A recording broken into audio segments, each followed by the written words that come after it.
안녕하십니까. 최종윤 원장입니다. 2장 동기기 시작하겠습니다.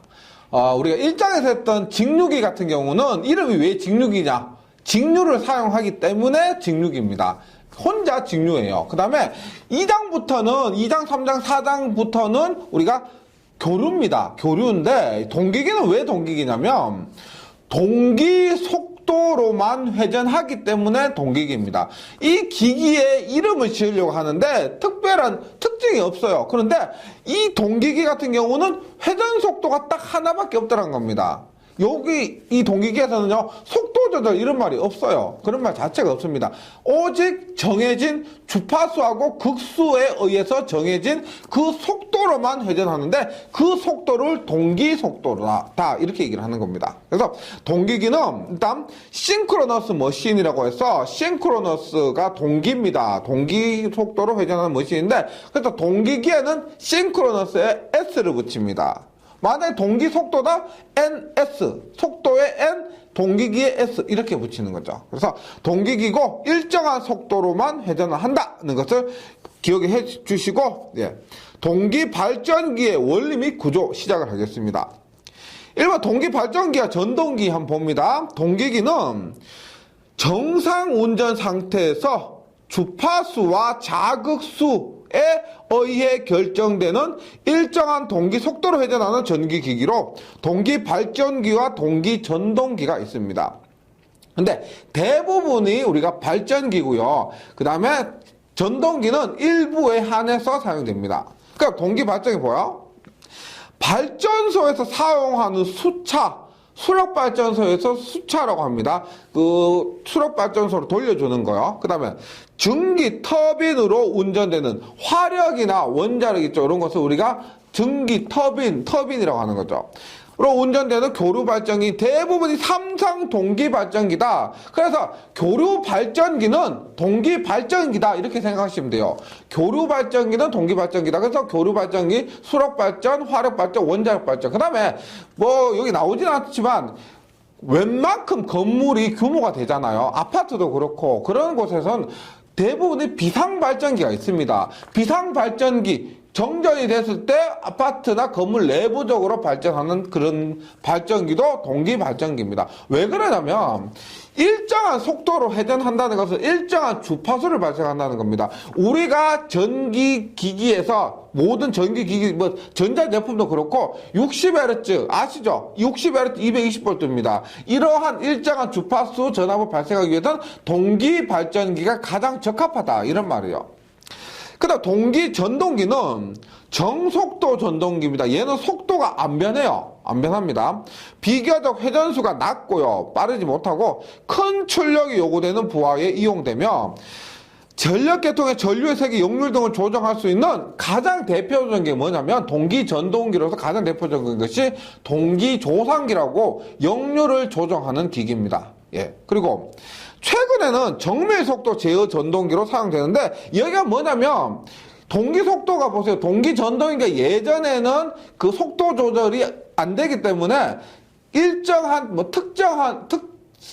그 일부에서만 사용됐는데 요즘은 그 기술이 많이 발달했었습니다. 그래서 초반에는 이러한 전동기로 돌리다가 나중에는 일정한 속도, 동기 속도로 회전한다. 요런 것을 KTX 있죠. KTX에 우리가 동기 전동기가 사용됩니다. 요즘은 기술이 많이 발전해서 그런데 뭐 시험에까지 나올 정도는 아니고요. KTX 기차에 우리가 실제 동기 전동기가 사용되고 있습니다. 그러면 동기 발전기의 원리 한번 보도록 할게요. 보세요. 이렇게 됩니다. 앞에서 우리가 직류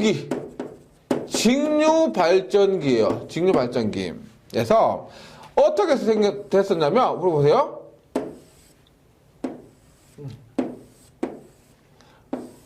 이렇게 됐어요. 이렇게. N극, S극이 있었는데 N극, S극에서 여기 보세요. 이럴 때는 지금 계자가 있고요. 요게 전기자인데 잘 아시겠지만 회전 전기자입니다. 전기자가 회전했다는 거예요. 이렇게 됐었습니다. 그런데 동기기는 잘 보세요. 동기기는 똑같이 이렇게 됐는데 보세요. 이렇게 됐는데 지금 이렇게 돼요. N극 S극이고요. 계자고요. 여기에 전기자가 예, 보세요. 회로 이론을 공부하시면 좀 좋겠는데 A상, A-상, B상, B-상, C상, C-상 이렇게 돼요. 그렇게 되면 이렇게 감아놓고 얘를 회전을 시킵니다. 회전을 시키면은 3상 전기가 나와요. A, B, C상 해서 보세요. A상, B상, 그 다음에 C상 이러한 3상 전기가 나옵니다. 그런데 다르죠. 보세요. 직류 발전기에서는 분명히 계자를 고정시켜 놓고 전기자를 회전을 시켰었습니다. 맞죠? 회전 전기자였습니다. 근데 동기기는 특성상 전기가 만들어진 전기자를 고정시켜 놓고 이렇게 궤자를 회전을 시키는 겁니다. 이것을 우리가 회전 계자형이다 이렇게 얘기를 해요. 회전 계자형이다. 이 부분에 있어서는 조금 이따가 다시 말씀드리겠습니다. 회전 계자형이 쓴다는 거죠. 그래서 결론은 뭐냐? 이렇게 해놓고 계자를 NS 계자를 회전을 시키면은 3상 전기가 나오게 됩니다. 그래서 NS 고정하고 전기자 회전시키거나 전기자 고정시켜놓고 NS 회전시키거나 결과는 똑같은 전기가 발생한다는 겁니다. 그런데 여기 동기기는 교류기 때문에 정류자라는 것이 없습니다. 정류자 없고요. 오직 정류자 없고 오직 교류만 발생한다는 겁니다. 그래서 봅니다. 동기발전기 원리는 그림에서 교재에 있는 그림에서 의미하는 건 이거예요. 뭐 참고적으로만 해주시면 되고 이런 전기가 발생한다는 것만 알아주시면 되고. 그럼 동기 속도에 대해서 한번 보도록 하겠습니다. 동기 속도 보세요. 우리가 이렇게 볼 수가 있어요. F는 N입니다. F는 N. 얘가 뭐냐면 제가 1장에서도 언급했었습니다. 뭐냐? 주파수인데요. 얘는 초당 반복 횟수입니다. 초당 몇 번 반복했느냐? N은 뭐냐면 초당 회전수입니다. 1초에 몇 번 회전했느냐? 그러니까 반복했느냐, 회전했느냐? 똑같은 의미가 된다는 거죠. 똑같은 의미요. 그런데 보세요. 만약에 얘가 보세요. 2극이라면 우리가 극을 얘기할 때는 뭐다? 2극, 4극, 6극 2의 배수가 되는 겁니다. 맞죠? 그래서 요게 극이에요. 극. F는 2극이라면 N과 똑같습니다. 한 번 반복했을 때 1회전이에요. 한 번 반복했을 때 1회전입니다. 그런데 만약에 2극 다음에 4극이죠. 4극이 되면은 2분의 4n, 즉 뭐냐? 회전수보다 주파수는 2배가 더 빨라진다는 겁니다. 주파수가 2배 빨라져요. 그러니까 이런 거죠. 우리가 N, S, N, S 이렇게 돼요. 보세요. 2급밖에 없다고 하면은 한 바퀴가 맞아요. 그런데 여기에선 한 바퀴, NS에 한 바퀴, NS에 한 바퀴 돌았는데 2바퀴 돈 거가 똑같다는 겁니다. 극수에서는. 그래서 제가 뭐 요것만 간단히 설명드리는 건데요. 따라서 보세요. F는 얼마? 2분의 PN 이렇게 되는 거죠. 2분의 PN. 그럼 보세요. N 어떻게 돼? N은 P분의 EF 이렇게 되겠죠. N은 P분의 EF. 그런데 요 놈을 우리가 N은 초당 회전수입니다. 따로 분당 회전수로 바꾸면 얼마? 60분의 분당 회전수 NS가 되고요. 얼마? P분의 EF가 되는 거죠. EF. 따라서 우리가 동기기에서 가장 중요한 반드시 기억하셔야 될 요거 NS 동기 속도란 놈은 얼마요? P분의 120F가 되고 RPM이 됩니다. 동기기에서 동기기란 놈의 이름을 결정해줘. 요거 있죠. 이름을 결정해도 NS는 P분의 120F다. 반드시 기억을 해주셔야 됩니다. 예, 요거. 그래서 NS는 뭐요? NS는 변하는 게 아닙니다. 극수와 주파수에 의해서 결정이 되는 겁니다. 극수와 주파수에 의해서 결정이 되는 겁니다. 그럼 예를 들어서 보세요. 우리가 S는 P분의 120F요. 그러면 우리나라에서 주파수는 60Hz를 많이 쓰죠. 우리나라에서는요. 물론 50Hz가 시험 문제 나올 수도 있지만 그때는 이렇게 직접 계산을 해보시고 보세요. 60Hz P가 이거 얼마? 2분의 120 곱하기 60 하니까 얼마나? 3600rpm입니다. 2극이면 3600rpm이요. 4극이면 반비례하죠. 맞죠? NS와 P는 반비례합니다. 그래서 반으로 떨어집니다. 반비례가 얼마? 2극의 2배니까 얼마? 1800. 6극이면 얼마요? 2극의 3배니까 3분의 1배 하면 1200입니다. 8극 하면 8극. 1800에 4극의 2배니까 900. 10극 하면 얼마? 10극. 요 놈을 하니까 얼마? 720. 그 다음에 12극 하면 얼마요? 요 놈을 하니까 600rpm. 이렇게 되는 거예요. 그래서 가능하면은 60Hz에서 요러한 것들은 외워주시면 좋습니다. 50Hz는 뭐 계산을 직접 해보신다 하더라도 60Hz는 외우기도 어렵지 않고요. 요 정도 자주 나오는 수치들입니다. 그래서 외워주시면 좋겠고, 그 다음에 보세요. 여기서 알 수 있는 것이 뭐냐? 극수가 많으면 NS가 작고, 극수가 적으면 NS가 크다. 즉, 극수가 가장 작은 2극이 이것보다 더 작은 건 있을 수가 없습니다. 그러면 가장 큰 3600이고, 극수가 여기에서 가장 많은 12극이면 600으로서 NS가 굉장히 작다는 겁니다. 요 수치들은 동기기뿐 아니고 뒤에서 유도기를 할 때도 또 나옵니다. 따라서 유도기에서 나오는 수치 두 파트에서 나오기 때문에 외워주시고 이 공식 자체는 굉장히 중요하거든요. 네, 꼭 기억을 해주셔야 되겠습니다. 네, 그다음에 보세요. 동기 구조입니다. 동기 발전기 구조. 우리가 직육에서 했던 것과 순서가 비슷해요. 직육에서도 직육이가 뭐냐 이렇게 하고요. 그 다음에 직육 발전계 구조, 정전계 이렇게 얘기를 하고요. 그 다음에 전기자 반작용, 그 다음에 정류, 직육 발전계 전압 이런 순서대로 짜자작 했습니다. 그래서 이런 기기들을 지금 동기기도 하고 변압기도 이렇게 하는데 거의 유사해요. 순서가. 그게 뭡니다? 동기 발전계 구조도 똑같이 보세요. 뭐가 있을까요? 구조. 직류기하고 정류자 빼고, 정류자가 없는 거 빼고 거의 동일합니다. 뭐? 전기자. 네. 계자. 네. 그 다음에, 우리가 계자에, 요거 있죠. 보세요. 제가 그림 이렇게 그렸습니다. 이렇게 그리고, 네. 이렇게 그렸죠. 이렇게 했는데, NS를 만들기 위해서는 이렇게 전기를 공급할 겁니다. 맞죠?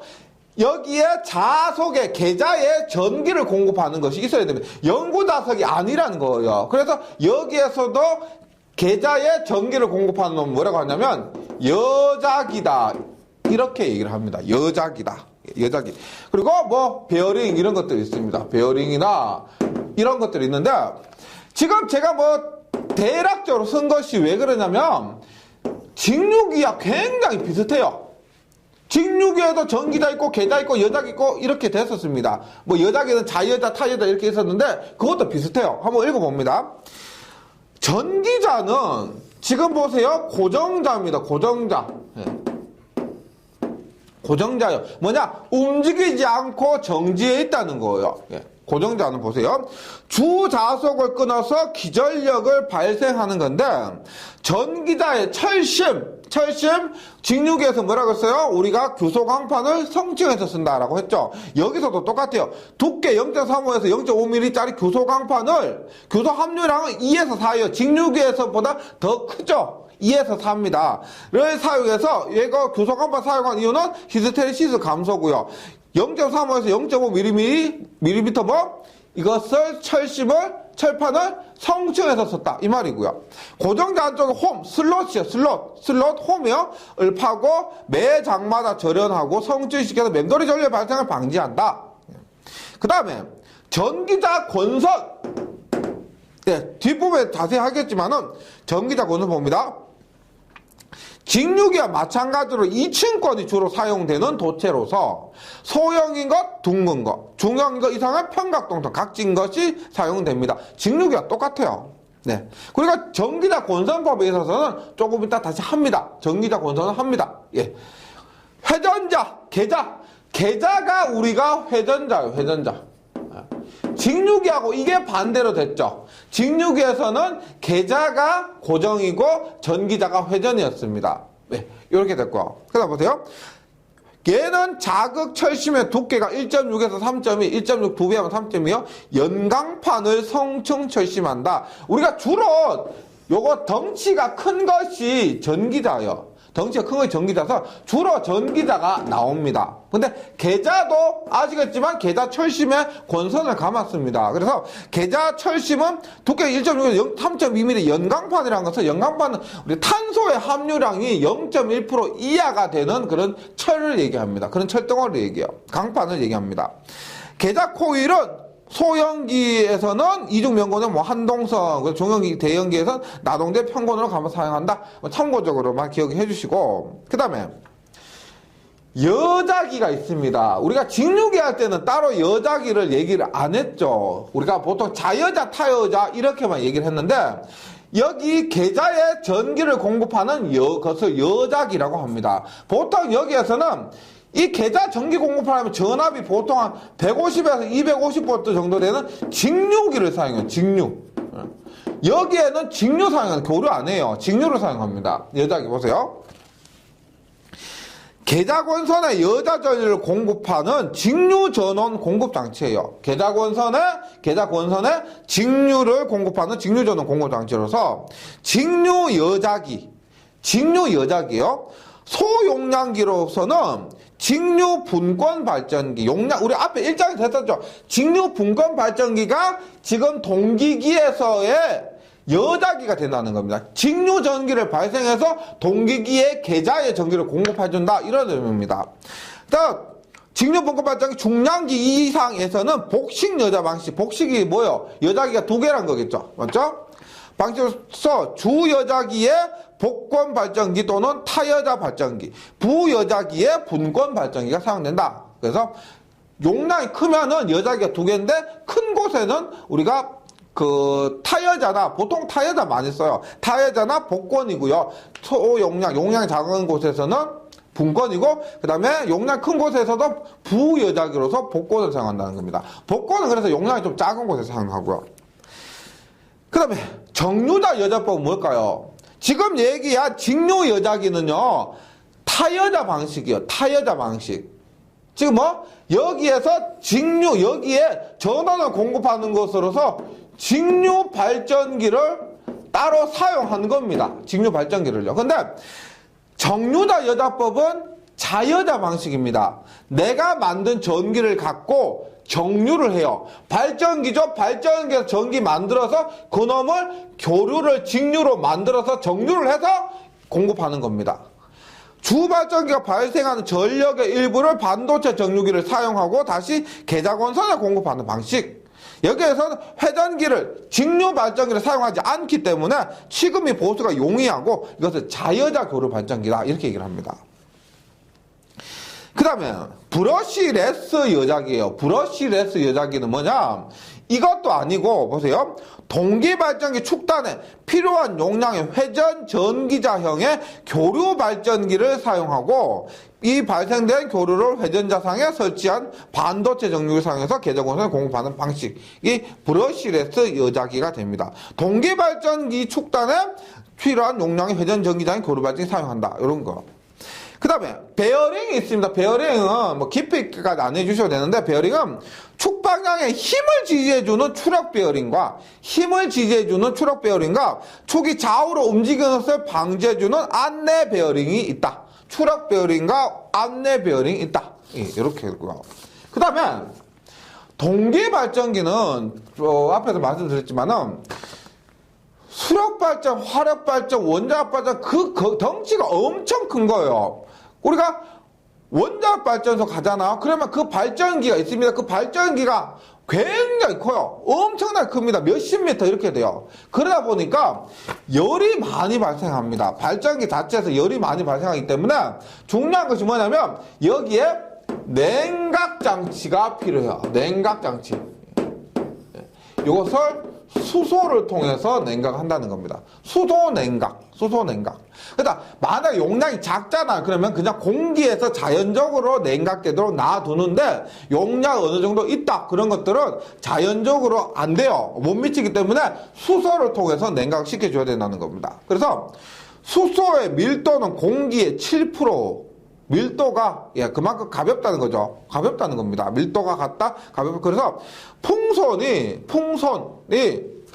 우리 기계선에 마찰선과 풍선이 있는데 그중에 풍선이 공기에 비해서 10분의 1로 감소해요. 너무 가볍기 때문에 수소가 가볍죠. 우리가 뭐 지구의 75, 지구가 아니고 전 우주의 70%, 75% 차지하는 것이 수소입니다. 이 수소 가볍죠. 우리가 이것이 풍선을 10분의 1로 감소시켜주는 거예요. 그래서 전 손실 중 풍선이 큰 비율을 차지하는 고속기에서는요, 고속기는 이 효율이 이것은 냉각장치를, 수소 냉각장치를 사용함으로써 0.75에서 1% 정도 효율, 전체 효율을 높일 수가 있다는 겁니다. 네, 그 다음에 비열은 우리가 열 전도율과 상관이 있습니다. 비열이 공기의 14배예요. 14배. 그래서 열 전도율이 6.7배, 표면의 방산율, 열을 방산하는 율이 1.5배 정도로 해서 냉각 효과가 크다. 그 다음에 공기로 냉각하는 기계보다 크기는 25% 적게 할 수가 있고요. 출력은 25%가 늘어납니다. 늘어나요. 그 다음 코일의 절연 수명 연장.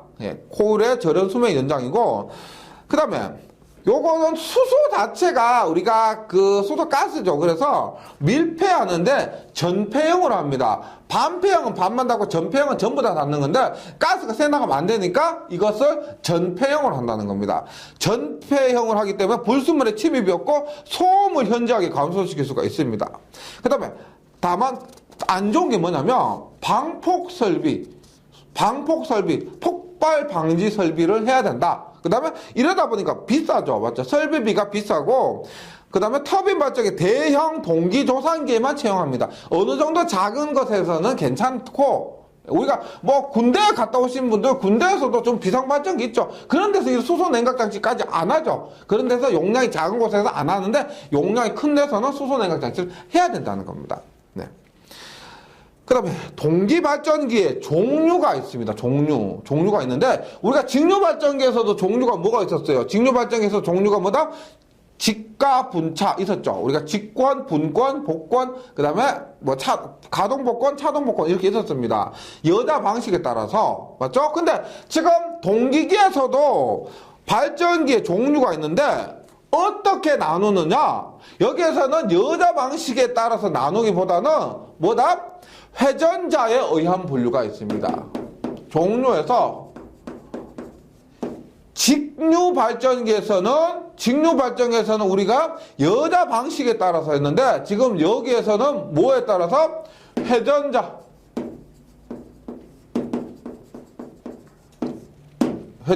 종류에 따라서요. 회전자 종류. 보세요. 지금 전기자가 고정자고 계자가 회전자였습니다. 그래서 크게 보면 이렇게 돼요. 보세요.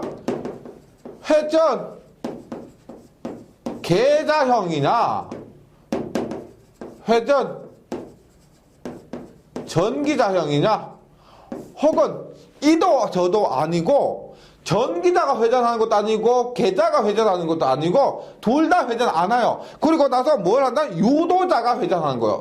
유도자 회전하는 거냐?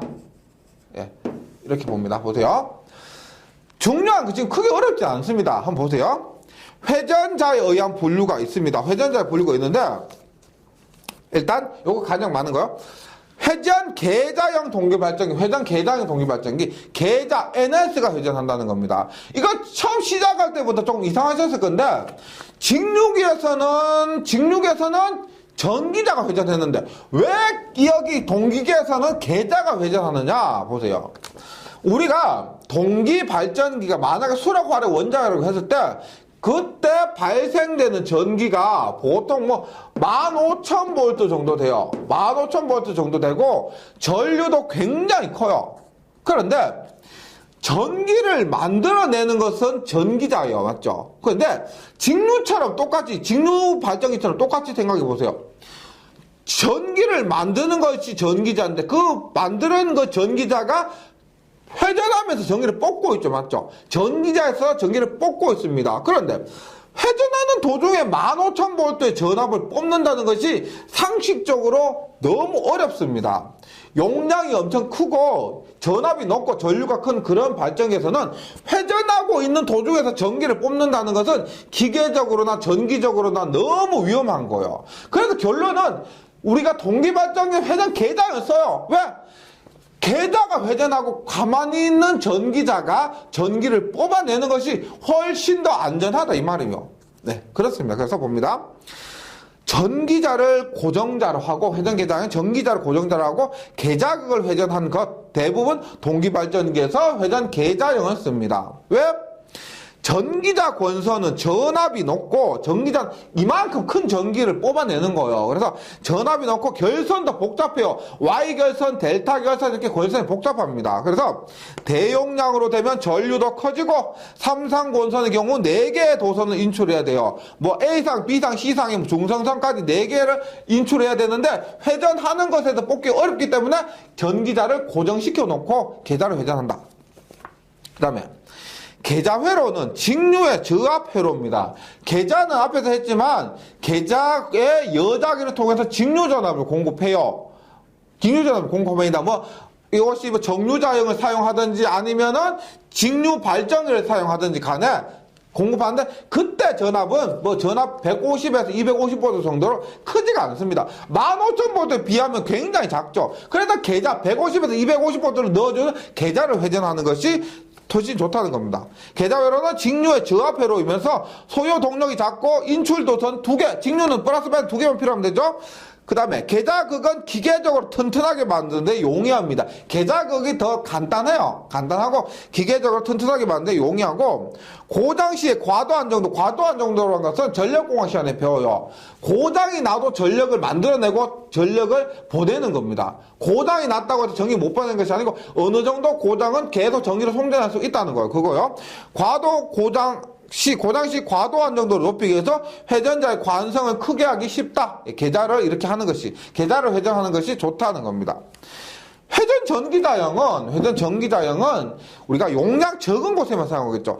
계자극을 고정자로 한 것으로 특수 용도 및 극히 소용량에만 적용할 수가 있습니다. 네, 그 다음에 유도자형이에요. 유도자형 뭐냐면 얘도 안 하고 얘도 안 해요. 둘 다 고정시켜 놓고 유도자란 놈만 회전시키는데 얘는 우리가 고주파용이에요. 고주파 전압을 발생시키는 거예요. 계자극과 전기자를 함께 계자와 전기자 함께 고정시켜 놓고 그 중앙에 유도자라고 하는 권선이 없는 회전자를 갖춘 것으로서 수백에서 수만 헤르츠 정도의 고주파 발전기로 사용하는 것이 이 고주파 발전기가 유도자입니다. 유도자. 고주파 발전기, 구조파 발전기 혹은 유도자 이렇게 얘기를 하면 됩니다. 그 다음에 발전기의 종류에서 그러니까 계자가 회전하느냐 전기자가 회전하느냐 이걸 가지고도 얘기를 했는데 또 하나 종류가 있습니다. 뭐냐면 계자의 모양에 따라서 지금 돌극형 혹은 철극형, 비돌극형, 원통형 이렇게 얘기를 합니다. 보세요. 우리가 돌극형이라는 것은 이렇게 얘기해요. N극, S극이요. 그러니까 날씬한 겁니다. 날씬해요. 그러다 보니까 우리가 얘를 지금 2극이죠. NS 2극이죠. NS 4극입니다. 맞죠? NS 8극이요. 6극이요. NS 8극입니다. 8극. 이렇게 만들 수가 있다는 거. 이렇게. 이것을 우리가 뭐라고 한다? 돌극형 혹은 철극형이라고 합니다. 돌극형 혹은 철극형. 예. 그러니까 얘는 보시면 돌극형, 철극형은 공극이 불건이래요. 왜 그러냐면 돌극형, 철극형 극수가 지금 많습니다. 그래서 요 간격이 여기 보세요. 여기 이렇게 되죠. 공극이 이렇게. 공극의 차이가 굉장히 많습니다. 그래서 공극이 불균이라고 극수가 많다. 앞에서 뭐라고 했어요? 극수가 많으면 저속기라고 그랬죠. 속도가 늦다고 그랬죠. 극수가 많으면 속도가 늦습니다. 우리가 수력발전, 화력발전은 굉장히 빨라요. 수력발전은 물에 의해서 하기 때문에 늦습니다. 그래서 얘는 수차발전기에 사용이 된다. 다시 이런 철극형, 돌극형은 공극의 편차가 심해요. 그래서 얘는 그리고 극수가 많기 때문에 수력발전에 주로 사용됩니다. 그런데 비돌극형은 지금 비돌극형 원통형은 이렇게 생긴 거예요.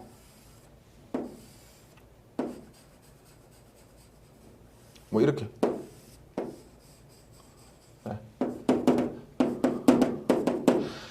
공극의 간격이 거의 일정합니다. 공극의 간격이 일정하고 얘는 공극 일정하고 그 다음에 뭐가 있느냐면 극수가 적죠. 극수가 적습니다. 극수가 적으면 빠르다. 회전 속도가 빠르다. 여기는 어디에 사용된다? 터빈이지, 터빈. 화력 발전이나 원자력 발전에 사용된다는 겁니다. 이렇게. 그래서 보세요. 요거는 조금 자주 나옵니다. 돌극형, 철극형 똑같아요. 비돌극형, 원통형이요.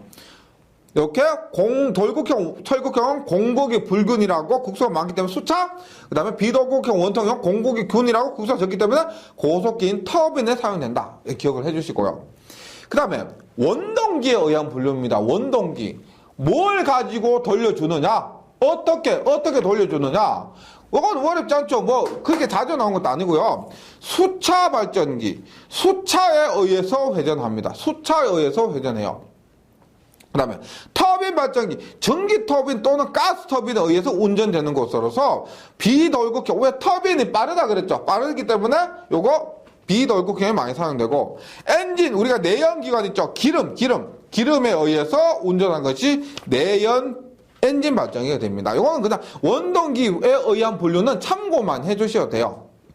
그 다음에 냉각 방식에 의한 분류입니다. 공기 냉각은 소형기나 중형기나 대형이지만 저속기에. 속도가 빠르면 그만큼 열이 많이 발생하잖아요. 네, 그렇고 그 다음에 수냉각, 유냉각 방식, 물, 기름, 가스 냉각은 대형 고속기에 이렇게 냉각 방식이 사용이 된다는 겁니다. 네, 이렇게요. 그 다음에 동기 발전기의 이론 하겠습니다. 우리 직류 발전기에서 이론했는데 보세요. 여기에서도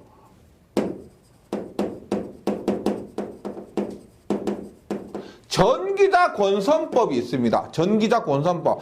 요거 직류에서 했던 거 그대로 한번 갖고 가볼게요. 보세요. 일단 권선법에서는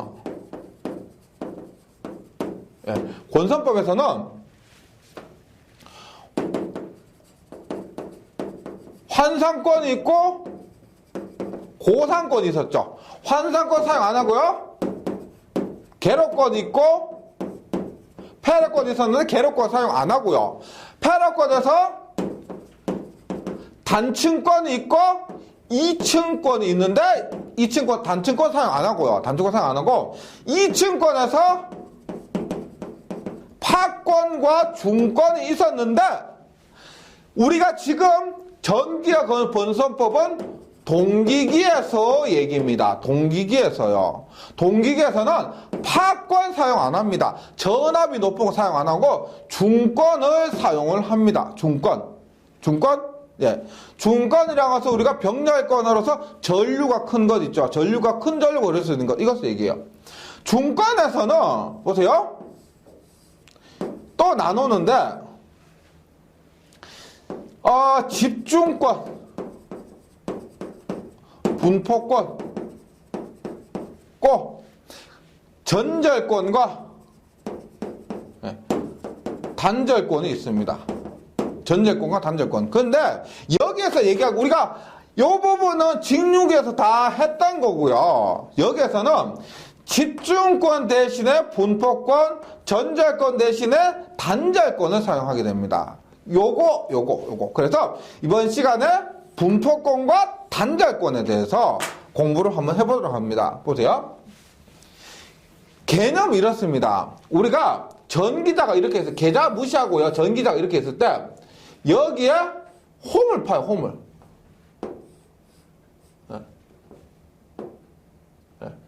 이렇게 홈을 파요. 홈을 파는데 이게 슬롯이에요. 슬롯에 권선을 넣습니다. 권선을 넣는데 만약에 3개가 있다고 해요. 3개가 있는데 3개를 이렇게 한 구멍에 넣는 것을 집중권이라고 합니다. 집중권. 그런데 이 3개를 하나 이렇게 나눠 넣는 것을 분포권이라고 해요.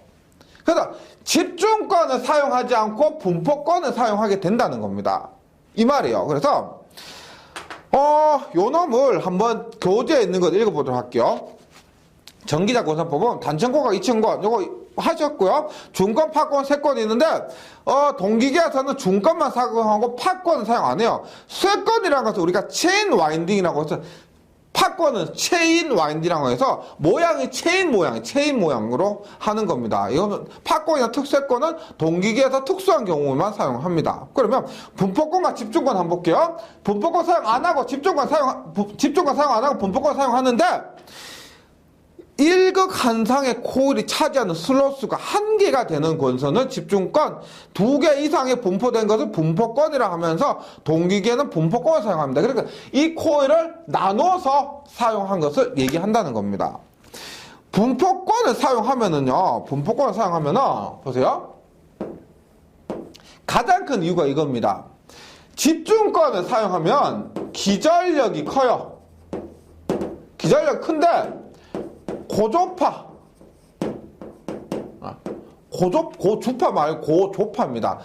고조파라는 것은 2고조파, 3고조파, 4고조파, 주파수가 몇 배인 그런 것을 얘기하는데 고조파 때문에 파형이 일그러진다. 파형이 일그러지는 거예요. 그럼 이제 우리가 선택하는 겁니다. 명색이 발전기인데 화력발전, 수력발전 발전기인데 기전력을 선택할 것인가 깔끔한 깨끗한 파형을 선택할 것인가. 집중권은 기전력이 큰 대신에 파형이 일그러지고요. 분포권은 기전력이 작아지지만 파형이 정연파형, 외형파가 없이 고조파가 없이 일그러진 거 없이 정연파가 나온다는 겁니다. 정연파가 나오는 거예요. 그래서 발전기니까 우리는 기전력이 떨어지더라도 파형을 정연파로 선택하는 거예요. 왜냐하면 파형이 일그러지잖아요. 처음 시작부터 파형이 일그러지면 뒤로 가면 갈수록 더 난리 나는 겁니다. 그러니까 처음에 조금 파형이 일그러지잖아요. 그럼 1차 변전소, 송전선, 그 다음에 2차 변전소 가면 그 파형이 더더욱 일그러지기 때문에 문제가 커져요. 전압이 조금 떨어지더라도 깨끗한 파형이 났다 이 말이에요. 네. 이것이 분포권이에요. 분포권. 그 다음에 전절권과 단절권도 같이 말씀드릴게요. 보세요. 우리가 원래 예를 들어 이렇게요. 사극자리를 할게요. 사극자리. 여기에 슬롯이 있어. 슬롯이. 이렇게 슬롯이 이렇게 있습니다. 보세요. 이 홈의 극의 간격을 N에서 S극의 그 간격을 있죠. 우리가 어떻게 하느냐면 슬롯에 지금 여기 계좌에 있죠. 지금 전기자에서 슬롯의 간격으로 하는 겁니다. 즉 여기에서 이렇게요. N극에서 S극 간격이 슬롯 하나, 둘, 셋, 네 칸이다. 이렇게 얘기를 하는 겁니다. 이렇게 하고 권선도 우리가 이렇게 가서 이렇게 나오도록 하는 거예요. 극간격과 슬롯, 그러니까 극간격과 요 권선 간격이 똑같아야 됩니다. 그런데 이것을 우리가 전절권이라고 하고요. 전절권. 그런데 단절권은 뭐냐면 우리가 이렇게 들어갔어요. 이렇게 들어갔는데 여기에서 나온 겁니다. 쭉 보세요. 지금 봤을 때 극간격은 극간격 보세요. N에서 S예요. 하나, 둘, 셋, 네 개예요. 네 개. 극간격 3입니다. 그런데 권선 간격이 어때? 파란색이요? 하나, 둘, 세 개요. 세 개입니다. 세 개. 만약에 지금 이렇게 들어가서 이렇게 나오면 권선 간격도 4개죠. 권선 간격과 이거 보세요. 권선 간격이 4개고 극간격이 4개인 것을 전절권이라고 하는데 극간격보다 권선의 간격이 짧은 거, 극간격 4인데 권선 간격 3인 이러한 경우를 우리가 단절권이라고 합니다. 짧기 때문에 단절권이라고 해요. 이것을 우리가 이렇게 됐을 때 또 뭘 선택하느냐? 전절권은 기전력 크고 고조파 발생이 됩니다. 근데 단절권은 기전력은 작은 대신에 파형이 정연파요. 결론은 똑같습니다. 앞에서 말씀드렸지만은 우리는 크기보다는 이 깨끗한 정연파를 원하기 때문에 분포권과 단절권 사용. 집중권, 전절권 대신에 분포권과 단절권을 사용한다. 이 말이에요. 이 말입니다. 요것을 기억을 해 주셔야 돼요. 그래서 교재에 있는 걸 보면은 이렇게 됩니다. 보세요. 분포권 계수 우리가 KD라고 해요. KD. 분포권 계수가 뭐냐면 우리가 전절권으로 했을 때 기전력 있죠. 전절권을 했을 때 기전력 분의 집중권을 했을 때 집중권으로 했을 때 기전력 2분의 분포권으로 했을 때 기전력의 비율입니다. 물론 당연히 앞에서 말씀드렸죠. 집중권보다는 분포권이 기전력이 더 작다라고 했죠. 그 값이 더 작습니다. 그래서 이것은 어떻게 된다? 공식 외워주셔야 돼요. 이것이 Q 사인 EMQ분의 8분의 사인 EM분의 파이가 됩니다. 분포권 계수. 예. 요거 많이 보시다 보면 외워질 건데요. 어렵지만은 꼭 외워주세요. Q는 매극 매상당 슬로스입니다. Q는 매극 매상당 슬로스. 따라서 얼마? 극수 곱하기 매극 매상당 상수 분의 슬로스가 되는 거예요. Q는 Q 사인 EM Q분의 8 파이는 3.14죠. 그 다음에 M은 뭐냐? M은 상수가 됩니다. 상수. 그래서 분포권 계수, 집중권을 할 때보다 분포권을 하면 전압이 얼마나 떨어지느냐? 그 값은 이렇게 나타내고요. 여기에서 Q는 매극 매상당 슬로스로 국수 곱하기 상수분의 슬로스고 M은 상수. 뭐냐? 여기 지금 대부분 3상이죠. 3상에서는 3을 대입하게 됩니다. 이렇게 돼요. N차 고조파에서는 딴 거 없이요. 여기에 N파이가 됩니다. N파이만 곱하시면 돼요. 이렇게 되고요. 매극 매상 슬로스 Q는 상수 곱하기 국수분의 상수분의 슬로스고 총 코일수가 있어요. 총 코일수. 예. 총 코일수는 2분의 슬로스 곱하기 지금 층수. 2분의 슬로스 곱하기 층수예요. 무슨 말이냐면은 우리가 슬롯이 이렇게 슬롯이 이렇게 있어요. 예를 들어 보세요. 극수가 이렇게 있고요. 이렇게 있어요. 보세요. 슬롯이 만약에 총 36개요. 36개면 층수 2층권이죠. 그러면 매 슬롯마다 2개가 들어가 있다는 게요. 2개가 들어가 있다는 겁니다. 2개가. 그런데 그럼 얼마? 36 곱하기 2 하니까 2개니까 72개가 돼야 되겠지만은 우리가 앞에서 계속 들어갔다가 이렇게 나와요. 여기에서 들어가서 이렇게 나옵니다. 그래서 들어가고 나가는 것을 하나의 코일로 얘기를 하기 때문에 2로 나눠주는 거예요. 들어가는 게 있으면 나오는 게 있습니다. 그래서 총 코일 수라고 얘기하는 것은 슬롯수 곱하기 층수에서 들어가고 나가는 것을 하나로 보기 때문에 2로 나눠줘야 된다는 거죠. 2로 나눠줘야 되는 겁니다. 그리고 분포권 계수에서 봅니다. 더 특징이 뭐가 있느냐? 일단 고도파의 제거에 의한 파형 개선, 앞에서 했죠? 파형을 개선하는 겁니다. 파형 개선하고 누설 리액턴스가 적다. 왜냐면 우리가 보세요. 지금 앞에서 제가 예를 들었을 때 그 슬롯 하나에 3개가 있으면 자기학에서 배웁니다. L은 L분의 USN의 제곱에 의해서 얘는 3의 제곱에서 9가 돼요. 9. 한 슬롯에 3개가 들어가 있다면 권수가 3개가 있다고 하면 3의 제곱에서 9가 됩니다. 그런데 1 곱하기 3개가 하면 얼마요? 1 곱하기 3, 하나씩 3개가 들어가 있으면 1의 제곱 더하기 1의 제곱 더하기 1의 제곱 하니까 얼마? 3이 되는 거예요. 3이요. 즉 우리가 분포권 계수로 하니까 L 값이 줄어들더라. 리액턴스 A 값 줄어들다. 그래서 인덕턴스 A 값이 줄어들어서 리액턴스가 작아지는 겁니다. 그 다음에 코일에서 열 발산이 고르게 분포되므로 권선의 과열을 방지한다. 이런 거. 우리가 슬롯이 이렇게 있는데 이렇게 있는데 보세요.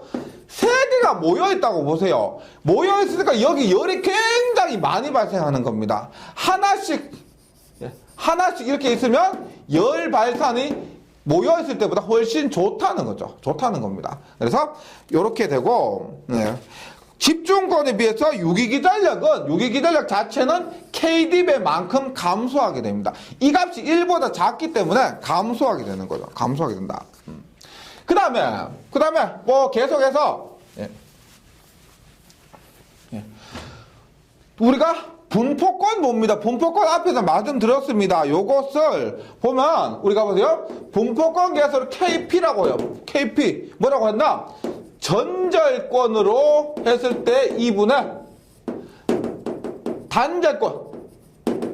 단절권으로 했을 때 요 KP가 단절권 개수입니다. 단절권 개수예요. 요 놈은 보세요. 사인 2분의 베타파이가 돼요. 베타파이. 앞에서와 틀리죠? 보세요. 베타파이입니다. KP는 사인 2분의 베타파이요. 여기에서 베타가 뭐냐면 극간격분의 홀간격. 제가 앞에서 제가 예를 들었을 때는 얼마? 극간격은 4였는데 홀간격은 3이었습니다.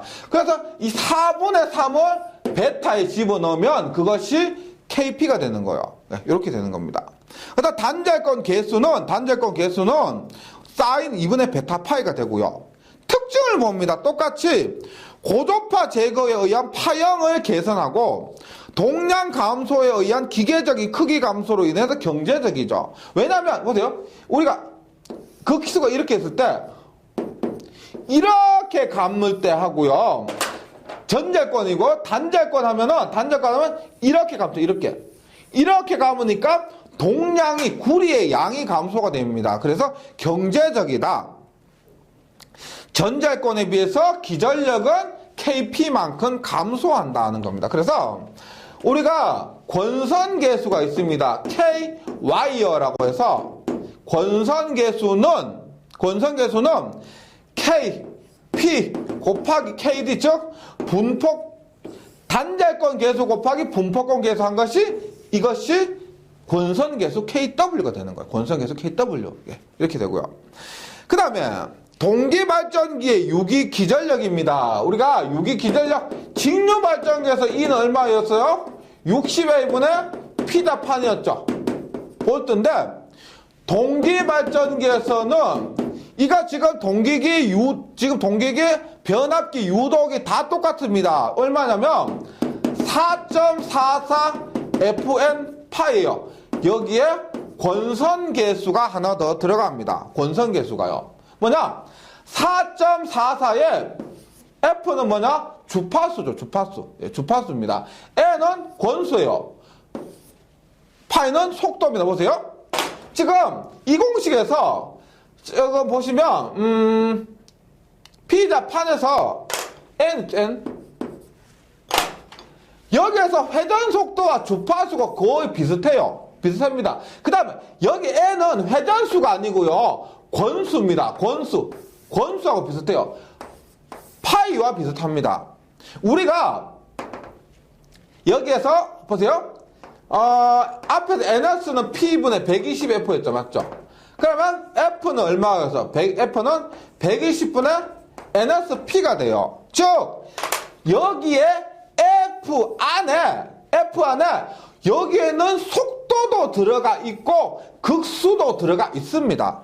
60에 얘는 무시하더라 하더라도 그래서 공식 자체가 비슷하다는 거예요.